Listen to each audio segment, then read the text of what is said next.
Hello बच्चों, नमस्कार। आज मैं आप लोगों को 12th के पोएट्री सेक्शन का चैप्टर नंबर 2 जिसका नाम है सॉन्ग ऑफ माई सेल्फ, जिसको लिखा है वाल्ट विटमैन ने, इसके बारे में आइए अध्ययन करते हैं। आइए कुछ जानते हैं वाल्ट विटमैन के बारे में। Walt Whitman Walt Whitman 1819 to 1892, मतलब वाल्ट विटमैन का जन्म 1819 ईस्वी में हुआ था एवं उनकी मृत्यु 1892 ईस्वी में हुआ था। द पीपल्स पोएट यानी कि वाल्ट विटमैन को जो है ना लोगों का कवि यानी कि लोक कवि कहा जाता है। Is perhaps the most individualistic literacy figure that America has ever produced. मतलब ये हुआ, ये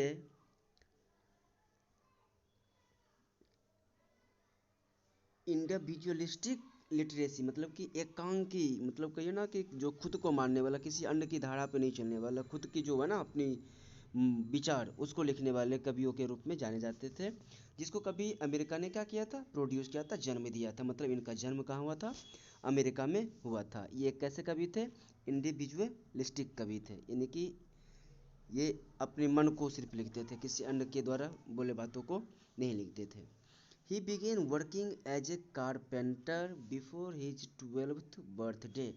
अपने 12वें जन्मदिन के पहले ये एज ए कारपेंटर बढ़ई का काम किया करते थे। He also worked as a printer. ये एक प्रिंटर के रूप में भी क्या करते थे, काम करते थे। टीचर, एक शिक्षक के रूप में भी कार्य करते थे। एडिटर, संपादक के रूप में भी कार्य करते थे। And was volunteer nurse during the civil war. बच्चों देखो, वॉलेंटियर नर्स का मतलब होता है वो काम जिसमें किसी तरह का मजदूरी यानी कि किसी तरह का कोई जो पैसा नहीं लिया जाता है। तो ये जो है ना वाल्ट विटमैन साहब किस तरह का काम करते थे, कारपेंटर का काम किए, प्रिंटर का काम किए, टीचर का काम किए, एडिटर का काम किए और लास्टली वॉलेंटियर का काम किए। आगे देखिए, Walt Whitman's poetry all of which is collected in Leaves of Grass. इनकी जितनी भी पोएट्री है सभी कहाँ कलेक्टेड है, संग्रहित है, लीव्स ऑफ ग्रास में।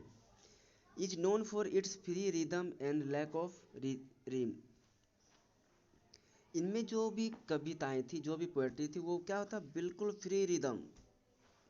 बच्चों रिदम का मतलब होता है लय एवं रिम का मतलब होता है तुकबंदी।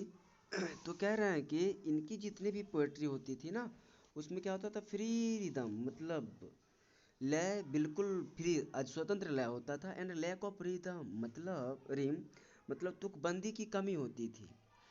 विटमैन्स first published at his own expense in 1855। Walt Whitman साहब जो है ना 1855 ईस्वी में अपनी खर्च से क्या किया था, पब्लिश करवाया था अपनी पोएट्री को। लेकिन देखिए आगे क्या होता है। हाउएवर, फिर भी जो है ना the free from the poems and joyful dedication to the importance of the individual were not well received at first. शुरुआती दौर में इनकी जो पोएट्री थी वो बिल्कुल क्या थी, इंडिविजुअलिस्टिक थी।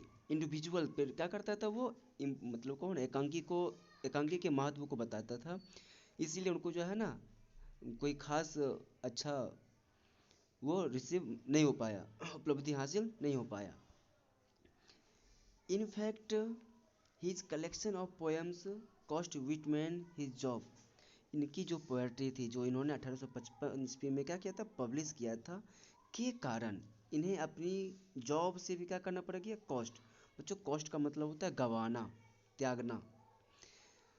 देखिए त्यागना जॉब क्यों पड़ा, as it was taken to be offensive. बच्चों देखो ऑफसेंस मतलब होता है अश्लील या भद्दा या गंदा। मतलब इनकी जो पोएट्री थी ना उसे क्या कहा गया था कि ये बिल्कुल भद्दी है, गंदी है, अश्लील है। ऐसा कहा कि उन्हें क्या कर दिया गया था, उस पोएट्री को अस्वीकृत कर दिया गया और उन्हें क्या कर दिया गया, जॉब से भी कहो ना निकाल दिया गया। आगे देखिए क्या कहते हैं, after many editions leaves of grass finally found a publisher willing to print it. बहुत सारे इसके एडिशंस छपे, अंततः फाइनली जो है ना, अंततः एक पब्लिशर मिला जो इसको क्या करना चाहा, विलिंग करना था, मतलब अपने पैसे से इसको प्रिंट करवाया। फिर देखिए आगे क्या कहते हैं, translations of this collection were enthusiastically received in Europe. देखो बच्चों, एक नया शब्द आ गया, enthusiastically। इसका मतलब होता है जोश से या उमंग से, पूरे जोश और उमंग के साथ जो है ना, ये यूरोप में क्या किया गया, यूरोप में ट्रांसलेटेड किया गया और वहाँ के लोग इसको सराहना दिए। But Whitman remained relatively unappreciated. लेकिन उस समय भी जब यूरोप के लोग इनकी लेख को क्या करता था, अच्छा मानता था, फिर भी अमेरिका के लोग जो है ना, इन्हें कोई इसी तरह का अप्रिसिएशन, मतलब कहिए तो सराहना या फिर उसका अभिमूल्यन नहीं करते थे। आगे देखिए क्या कहते हैं, it was only after his death, ये तब जाके हुआ, इनकी मृत्यु जब हो गई ना, that he could be appreciation in America for his original and innovative expression. देखिए बाद में जब इनकी मृत्यु हो गई ना, तब जो इनकी जो लेख थी, उसकी जो सच्चाई थी, उनका जो इनोवेटिव, इनोवेटिव का मतलब होता है बच्चों अभिनव जो था ना उनका, या फिर परिणात्मक जो सोच थी, उनको क्या मिला, एप्रिसिएशन मिला, सराहना मिला।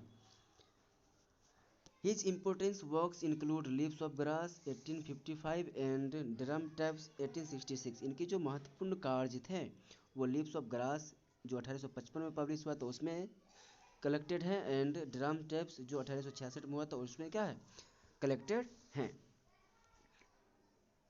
आइए आगे हम लोग देखते हैं इसके पोएट्री सेक्शन को।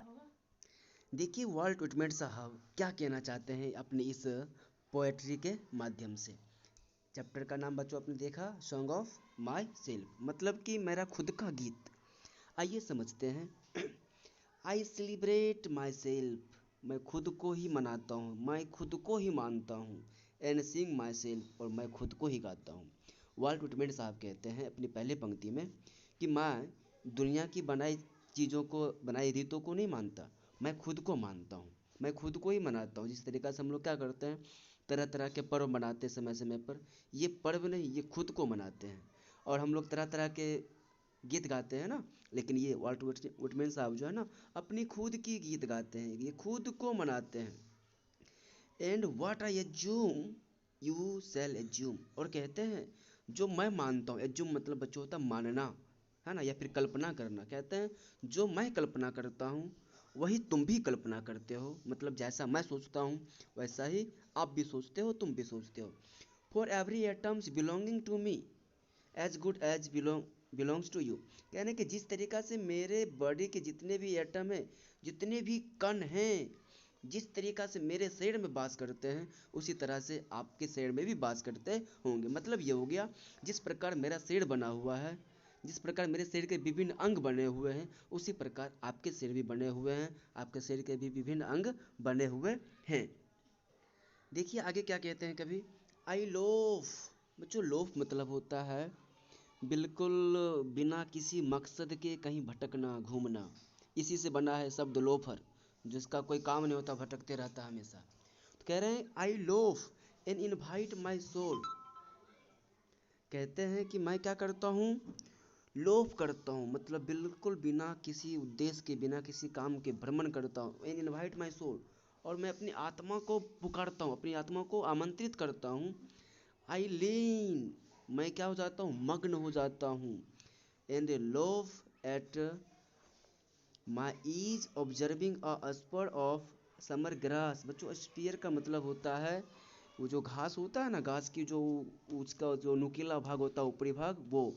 तो वो कहते हैं कि मैं लीन हो जाता हूँ, और लोप करते करते मैं जो ना समर ग्रास, जो गर्मी के समय में जो घास उगते हैं ना, उसके नुकीले भाग को भी क्या कर लेता हूँ, मतलब को ना वो महसूस कर लेता हूँ, मैं इतना लीन हो जाता हूँ। और जो व्यक्ति घास की नुकीली कील को भी महसूस कर सकता है, वो किसी के दुख दर्द को भी महसूस कर सकता है, वो उसे मदद भी कर सकता है। आइए देखिए अगला पंक्ति में कवि क्या कहते हैं। माई टंग, मेरी जीभ, मेरी जुबान, every atom of my blood formed from this soil and this air. कभी देखिए अपनी मातृभूमि की जो है ना मतलब आप अपने देश की जो है ना प्रेम उसको कैसे बता रहे हैं। कह रहे हैं कि मेरी जुबान, मेरा जो लैंग्वेज, मेरा जो बॉडी है, every atom of my blood, मेरे रक्त का प्रत्येक कण मतलब कण कण फॉर्म्ड बना हुआ है, फ्रॉम दिस सॉयल, इस मिट्टी से, दिस एयर, इसी हवा से बना हुआ है। कभी जो है ना अपनी मातृ अपनी देशभक्ति को बता रहे हैं। देखिए अगली पंक्ति में क्या कहते हैं। बोर्न हियर ऑफ पेरेंट्स, जिस प्रकार कवि कहते हैं कि जिस प्रकार हम अपने माता पिता से जन्म लिए, born here from parents the same, मेरे माता पिता भी अपने माता पिता से उसी प्रकार जन्म लिए, and their parents the same, और वो उनके माता पिता के जो माता पिता थे वो भी अपने माता पिता से क्या हो गए, उसी तरीक़ा से जन्म लिए। मतलब उनका कहना ये था जिस प्रकार हम जन्म लिए अपने माता पिता से, उसी प्रकार संसार के सभी व्यक्ति, सभी का जन्म एक ही प्रोसेस से होता है है ना। मतलब कि कहा जाए तो हम लोग यहाँ पे हिंदू मुस्लिम सिख ईसाई करते हैं ना, तुम ये हो मैं ये हूँ, भेदभाव करते हैं। जबकि कवि का मानना है दुनिया के जितने भी इंसान हैं सबके शरीर की बनावट, सबके जन्म लेने के तरीके एक ही हैं। फिर कोई हिंदू कोई मुस्लिम कैसे, कोई अमीर कोई गरीब कैसे, है ना। किसी को हीन भावना से देखते हैं, किसी को ज़्यादा दर्जा देते हैं, ऐसा क्यों। आगे देखिए आई, कभी कहते हैं माँ, कभी वाल्टमिंट कह रहे हैं आई माँ नाउ 37 ईयर्स ओल्ड, मैं अभी 37 साल का बुढ़ा हूँ। यानी कि मेरी एज अभी जो है ना, मेरी उम्र अभी कितनी है, 37 साल है। इन परफेक्ट हेल्थ बिगिन, और ये जो मेरी एज है ना अभी, वो परफेक्ट हेल्थ, मेरा मतलब कि जो रियल हेल्थ होना चाहिए, जो वास्तविक स्वास्थ्य होना चाहिए शरीर का, वो स्वास्थ्य मेरा अभी है ना। आगे देखिए क्या कहते हैं। Hoping two keys note till death, और कभी की एक सोच है कि मैं चाहता हूँ कि जो मेरी अभी जो हेल्थ है ना, ये मेरा हेल्थ मेरी अंतिम सांस तक, जब तक मैं मर ना जाऊँ तब तक बनी रहे। मैं बता दूँ आप लोगों को, एक इंसान जीवन भर कभी स्वस्थ सही से नहीं रह पाता, कुछ ना कुछ परेशानी कहीं ना कहीं रहती ही रहती है।